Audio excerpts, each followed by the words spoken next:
This is question number 1.320 from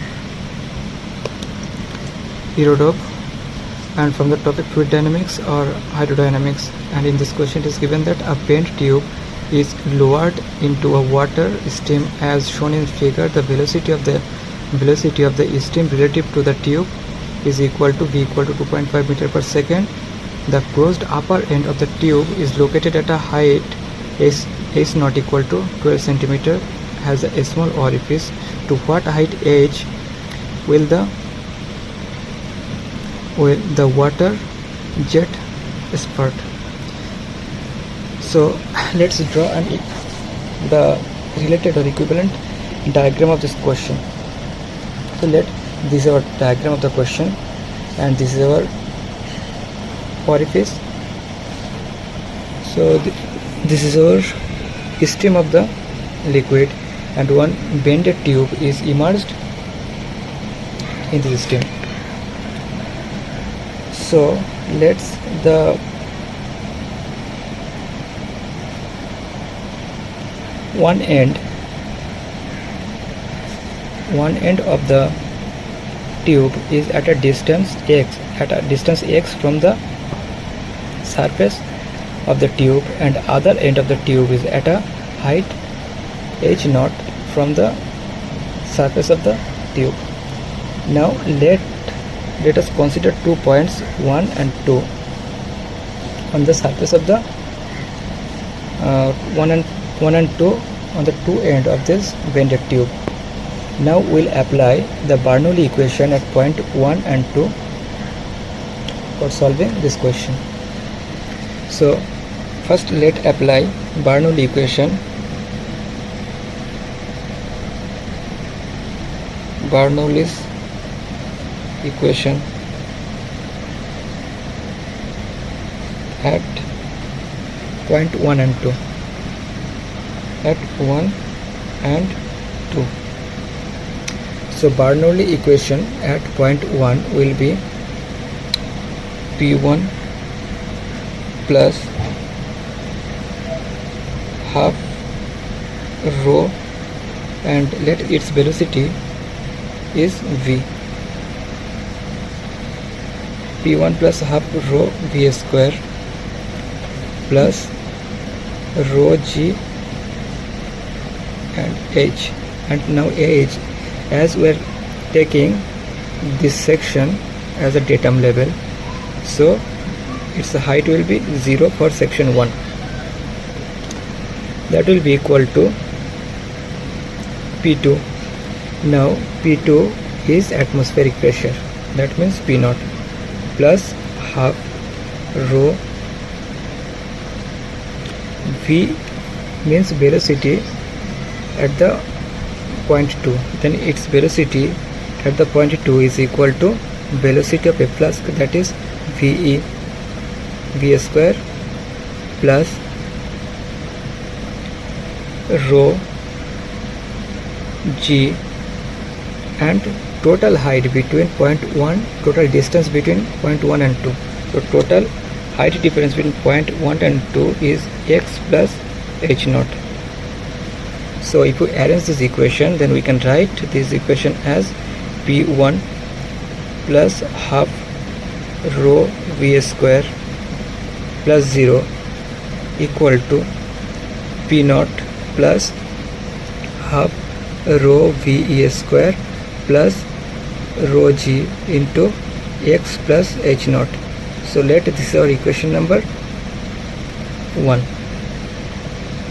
If this is our equation number 1, now we can see this, as this is a closed tube, so pressure inside, and it is filled with a liquid, so pressure at every point on the liquid or fluid is equal. So pressure at point 1 will be equal to pressure at this point. And now as the pressure at point 1 is equal to pressure at this point, and distance between point 2 to this surface is equal to h naught, so we can write, if the pressure at this point is P1, then at this point pressure will be also P1, and this point is at a distance h naught from the point 2. So we can write the equation P1 equal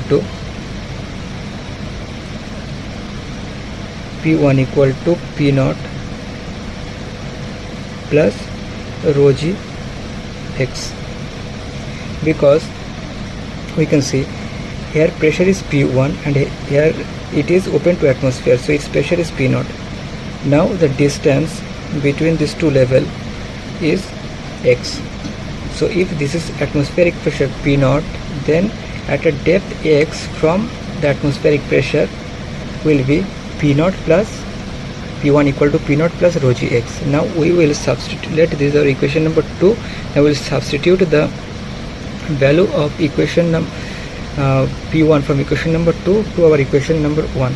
Then our equation number 1 will become P1 plus rho g x equal to plus half rho v square plus half rho v square, that will be equal to P naught plus half rho v square plus rho g x plus rho g h naught. Now this rho g x and this rho g x will get cancelled out. This P naught get cancelled out, and after cancelling we can write this rho v square will be equal to half rho v square will be equal to half rho ve square plus rho g h naught. Now we can cancel this density term rho from its side, and also we can cancel this half, and if we cancel half there will be a 2. So we can write v square will be equal to ve square plus 2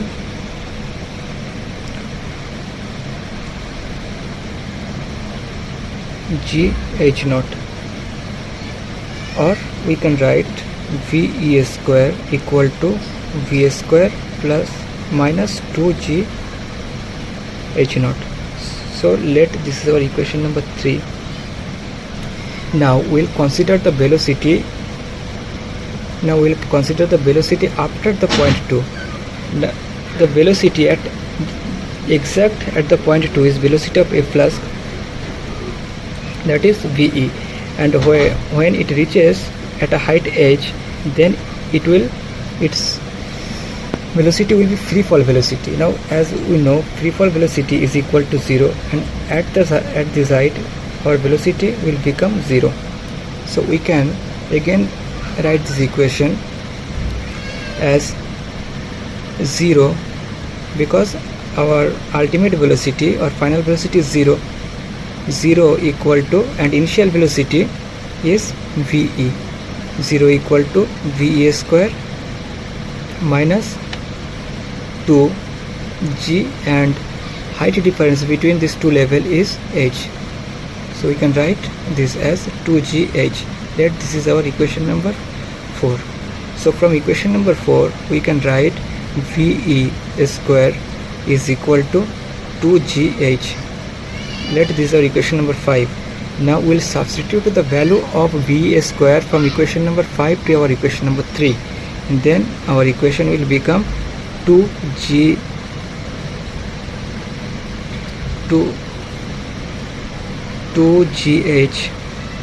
will be equal to v square minus 2g h naught.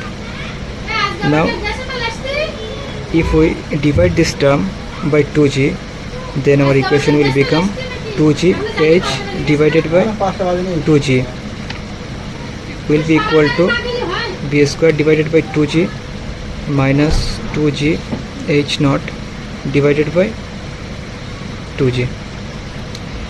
Now this 2g get cancelled, this 2g will again get cancelled. So our ultimate value of height will be h equal to v square divided by 2g minus h naught. So this is our required height.